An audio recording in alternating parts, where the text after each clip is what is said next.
around 2019, I read a good book by Andrew Yang, The War on Young People, and he was talking about this foreboding wall of AI that was coming. And at that point in time, that sounded kind of crazy.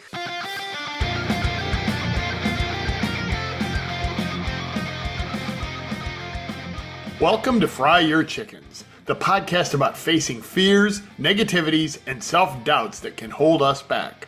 Or as I like to call them, chickens. Get ready because it's time to tell those chickens that are holding you back to shut the cluck up. We will learn how real people did exactly that. I'm your host, Phil Barth. Let's get ready to fry.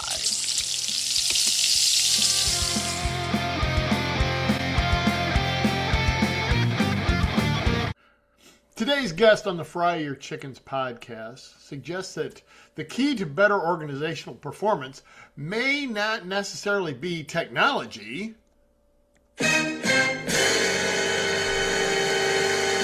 but it may be, in fact, something he calls radical adaptability. Please welcome to the Fry Your Chickens podcast, Tyler Norman. Tyler, Thank you so welcome. much for having me. I'm Oh, happy to be here. welcome. Glad to have you. Tyler and I have met a couple times at Amy's events.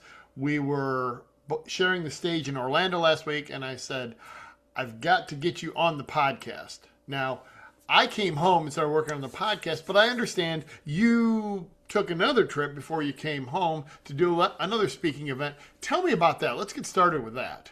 Yeah, absolutely. I actually got back late last night from Green Bay. I was up at the PMI Northeastern Wisconsin Professional Development Day. I'm sure we'll talk more, but I'm very tied into the Project Management Institute space and had a great time up there. It was my first time at Lambeau Field, so it was an absolute blast and took a ton of pictures and brought my son home a cheesehead, of course. Oh, fantastic. Got to experience Lambeau Field. That is impressive. You Lots of fun. mentioned that you are tied into PMI, and I know you do a lot of PMI events. In fact, you were one of the finalists for the Rising Leader within PMI.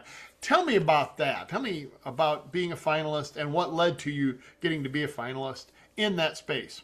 Gosh, I don't even know where to start. I was introduced to project management in my undergrad. I didn't really know it was PMI at the time, but my undergrad capstone was based on the PMBOK, the Project Management Body of Knowledge, which is the project management standard that PMI puts out. And through the early part of my career, every few years, I'd scoop up one of those certifications. The project management professional, the PMP, is one that a lot of folks are familiar with, but I've gone on to build an alphabet soup behind my name of, I think I have six of their certifications, haven't learned my lesson because I'm working on number seven, their new AI one. A couple years ago, they asked if I wanted to speak at PM Expo, their online conference, and I had never spoken professionally before. Actually, Phil, I don't know if I've ever told you this, but yeah, a couple years ago, they asked if I wanted to come out. I said sure. They said awesome. We have 80,000 people registered, and my heart just about stopped. And since then, done PM Expo a couple times, and PMI Northeast Wisconsin was actually my 39th or 40th PMI chapter. So my goal is maybe one day I'll hit all 152 North American chapters for an event. Wow. Have you been to the Cincinnati area chapter? I'm not sure where exactly it's located. I haven't, but I'll have to. I'm trying. I'm based in the St. Louis area. If you Right. can see the arch behind me here. I'm done Chicago and almost all of the Missouri chapters, but I'll have to put Cincinnati on my short list. Do it. We'll have to hang out when you get here. Yeah. All right. Okay. Yep. So 39, 40 chapters, and then we have the Rising Leader competition. Tell me about that. Yeah. So PMI does they have a ton of awards, things like PMO of the year, PMI chapter of the year, the local chapters, and one of them is Rising Leader. And I had kind of a funny one of those taps on the shoulder after one of my speaking gigs where somebody said, "You should do this." And usually when you get that tap on the shoulder, it's somebody giving you good advice. So I put an application in and was selected as the North American finalist. It was So much fun. I've now gone to PMI Global Summit, which is their big conference. It's almost a week long, and people come in from all over the world as an attendee, then a speaker, then getting to take part in the awards. And it was an unbelievable experience that I will never forget. Getting that peek behind the curtain, and it was also really humbling. I love to pull up the photo of me and the four other finalists, and it's a 26-year-old who's running the first subway project in Malaysia, and a couple folks that have started AI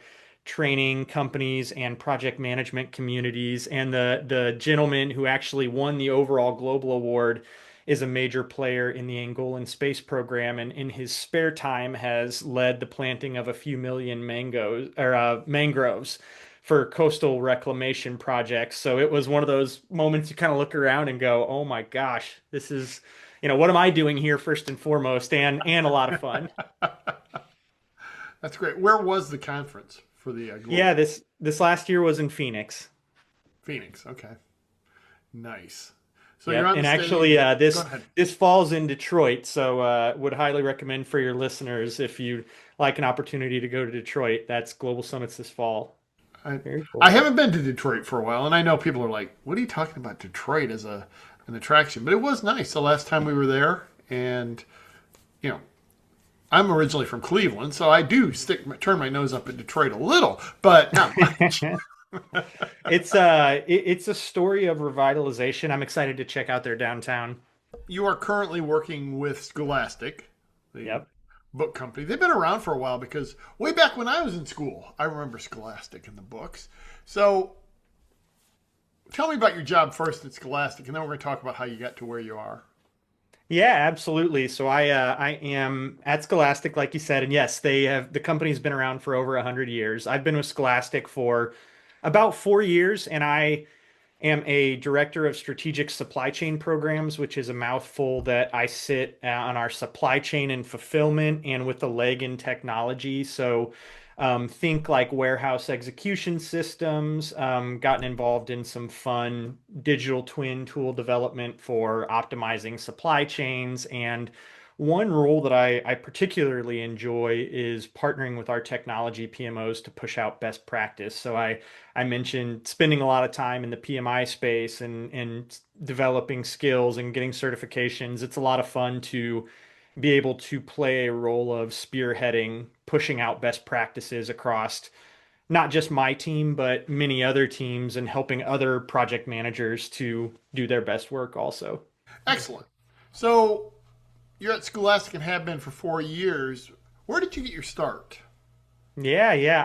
I'm one of those rare project managers that actually started in project management. Most folks were an engineer or in, somewhere else and then came into project management. I started with a tiny steel fabrication company, and I was an estimator and quickly became an estimator and a project manager. So I was out selling, setting up new projects, and it was logical to just manage them from that point on. So I worked in steel fabrication for a few years, went and did commercial construction in the Southeast. My wife, at that time, girlfriend, now my wife, and I lived in Charlotte for a few years, came to natural gas and energy. So that was where I was still in construction, but sort of a foot halfway in technology. And then somehow ended up in the world of children's books, which is as surprising to me as anybody else.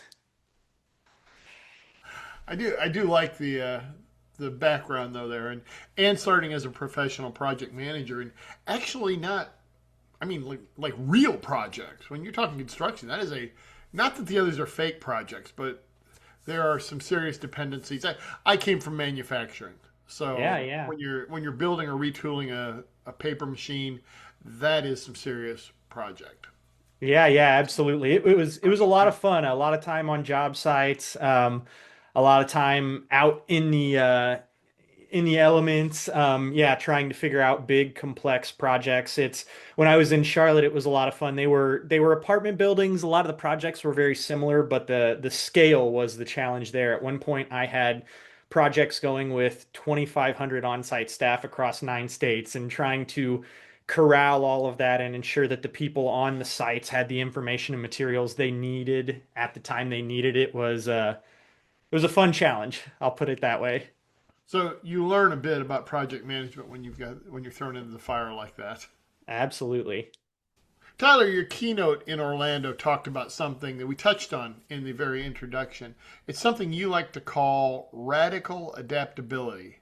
I was fascinated by it in the keynote. Tell us about radical adaptability. Yeah, absolutely. So, radical adaptability is a concept that I started playing around with in around 2019. I read a good book by Andrew Yang, The War on Young People, and he was talking about this foreboding wall of AI that was coming. And at that point in time, that sounded kind of crazy. But I read the book and started to play around with some early Power Automate type tools and realized holy smokes, he's right. I don't know when the time is coming, but you know that it's that moment in the movie where the detective, the light shines bright in his face and he goes, "Oh my gosh, I can see it now." And I started to toy around with tools and, basically said, "How do I avoid getting run over by this wall that's coming fast?"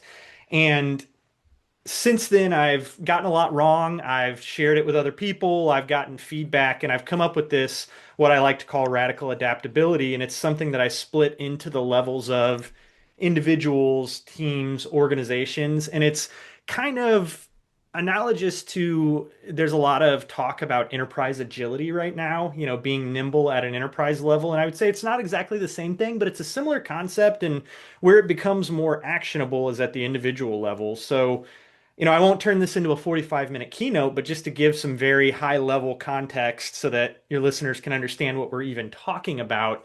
We're talking about things like balancing predictability and adaptability. At an individual level, this would look like adaptability is being willing to quote unquote waste some time to experiment with new things that you may not see immediate value from. On the predictable side, you fill every 2 minutes of your day with short-term value and you're not willing to throw away 5 minutes at a time. So being adaptable at an individual level is all about being willing to try new things and having that be a mindset that carries for years. One thing I like to give as an example, and I did in Orlando, is we love to go attend a great conference with Amy and learn something exciting. And then we go back and maybe we apply it, maybe we don't. But this radical adaptability is more about a mindset change that you're always moving forward with things like 1 week learning sprints. And, it's a mindset that is never meant to be turned on and off. At a team level, it's things like breaking out of functional authoritative structures. It's using pizza teams, one person from each area of the org and bringing them together.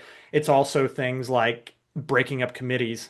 Committees are, the bane of my existence. And it's things like change control boards that you only get once a month. And God help you if you recognize a potential change the day after that meeting because you're going to wait 29 more days. So building in structures that allow people to be more adaptable. And then at an org level, so much of it is being willing to experiment and give up a little short-term optimization in order to find that potential value that could define your company in over the next 5 to 10 years.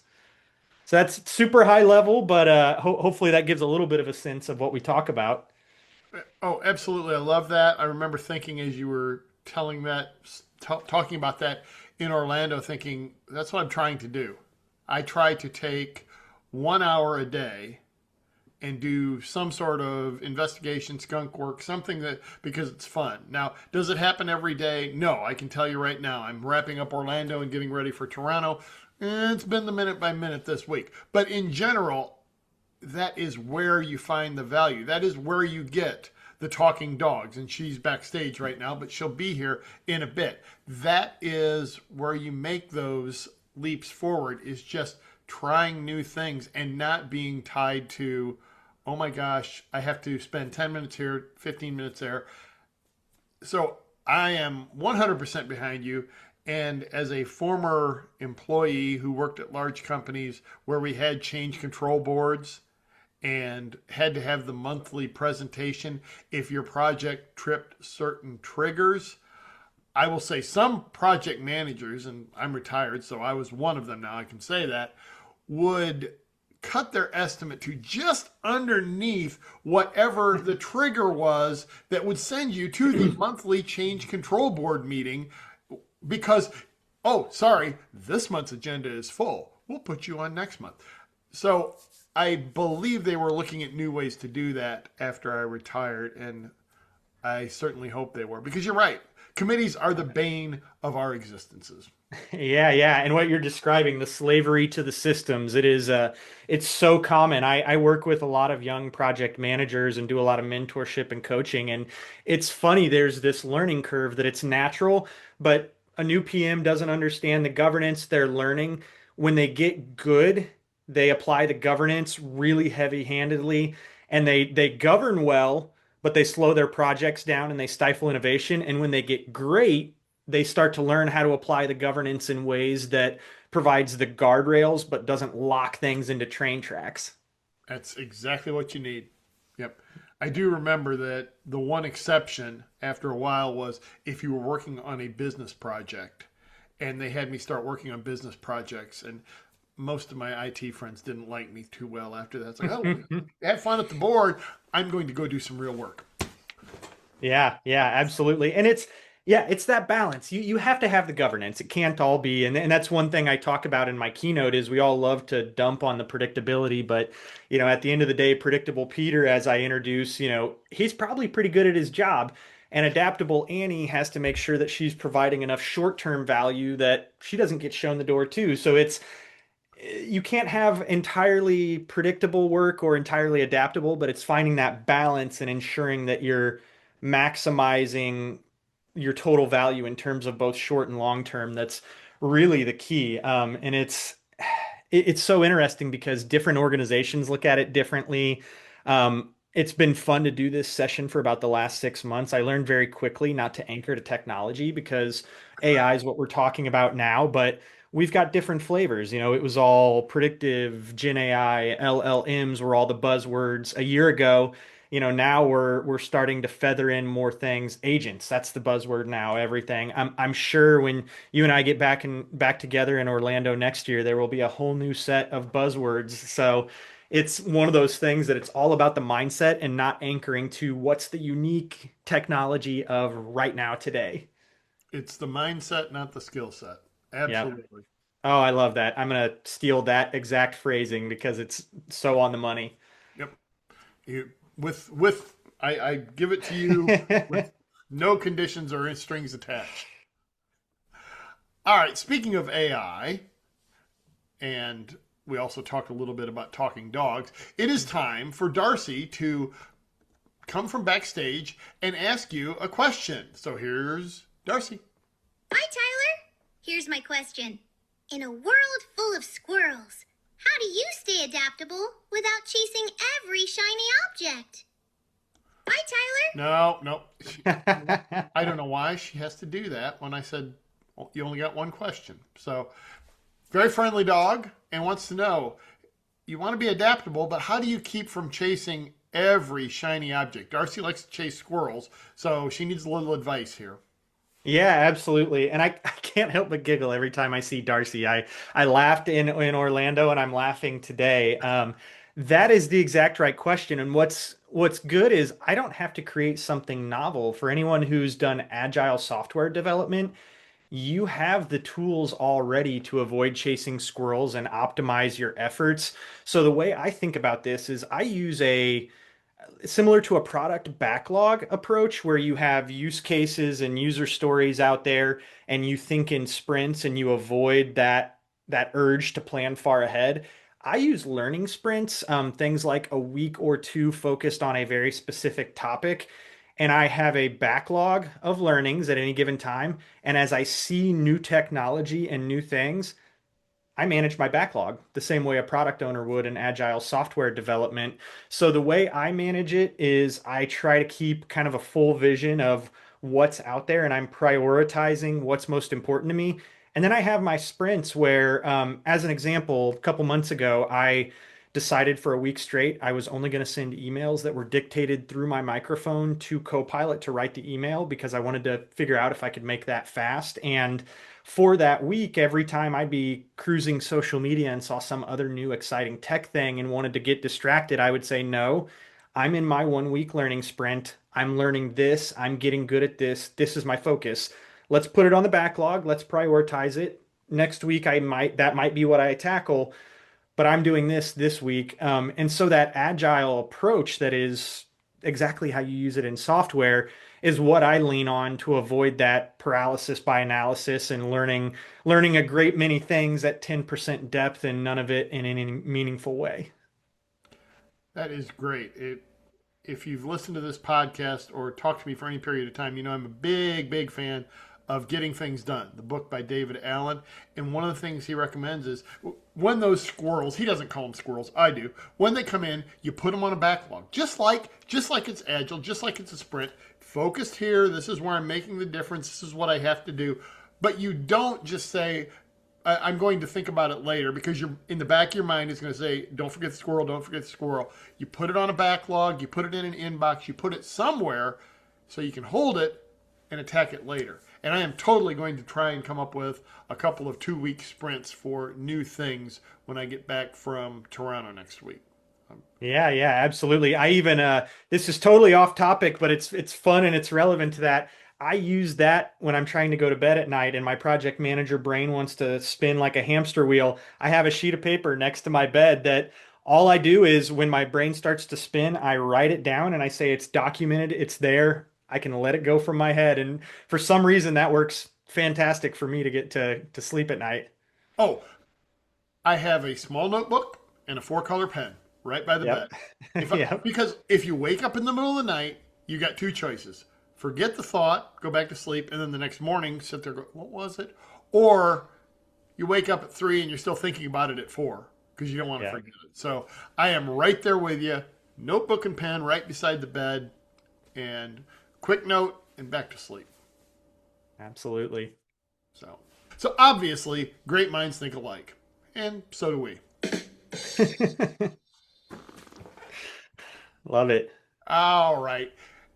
Well, it's now time to go to the most serious question that we have on the podcast, the most important question, a question that all of our guests get to answer. It is introduced by our house band, Lord Cluckington and the Headbangers. So we're going to bring him on screen. They have also been waiting backstage. They've been chatting with Darcy. It's kind of a fun little thing we do here. And are you ready for Lord Cluckington and the Headbangers? Here they are. It's time for the big question because everybody cares. Fight one bear-sized chicken or 100 chicken-sized bears.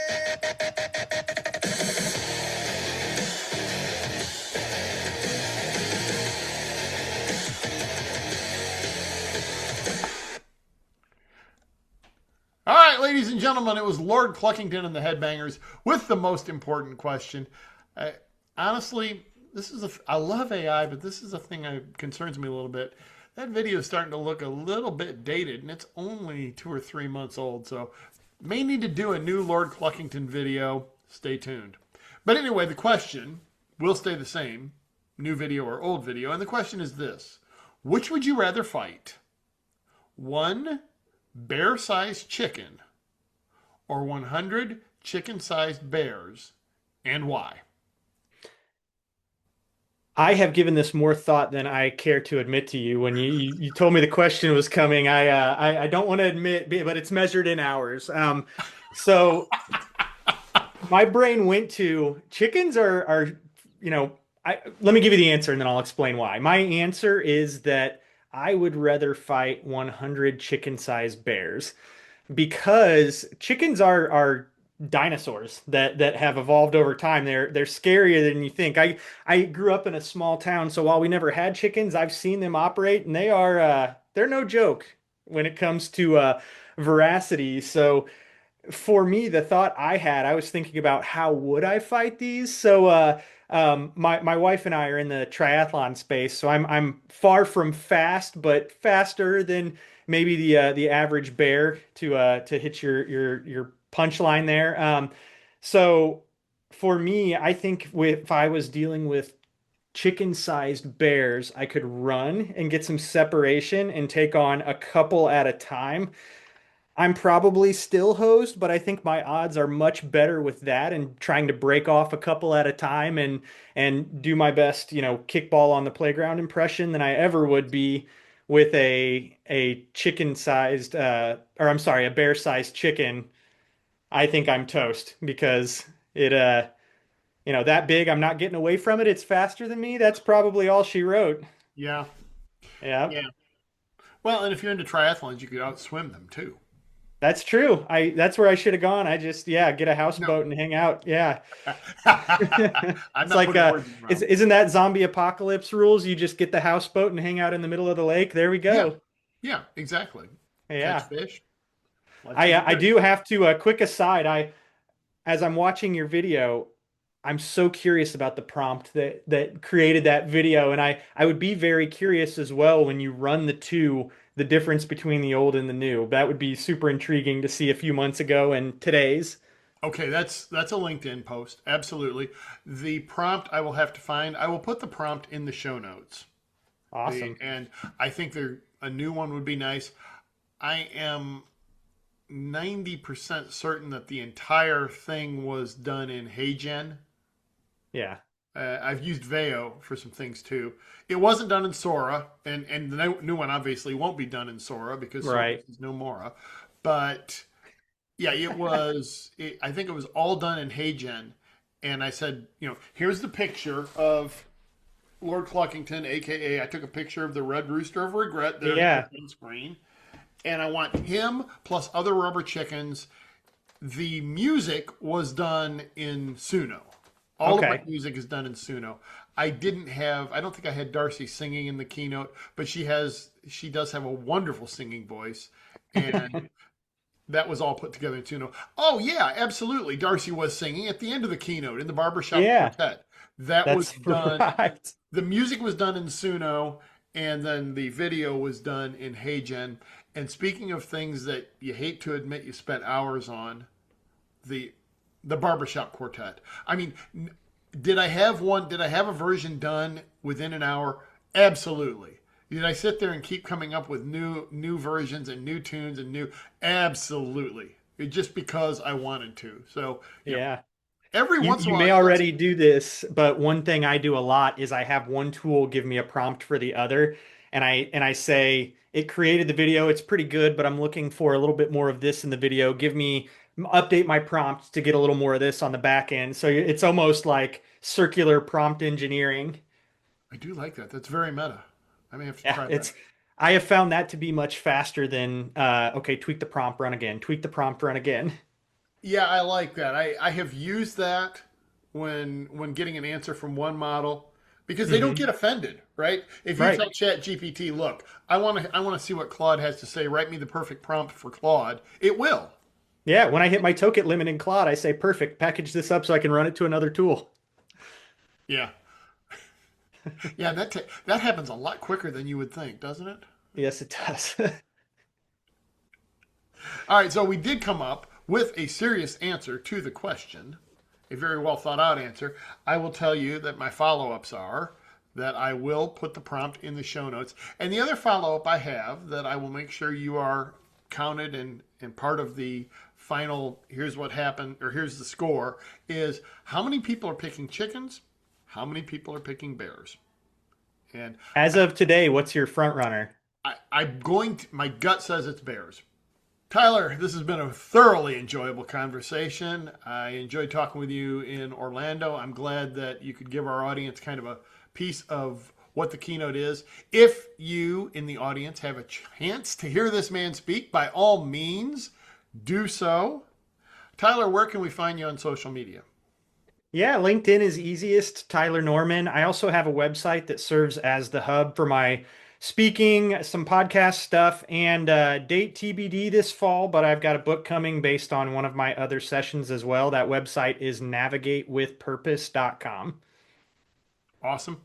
And once that book is live, I will ask you to come back and be a repeat guest on the Fry Your Chickens podcast because I cannot wait to hear about it.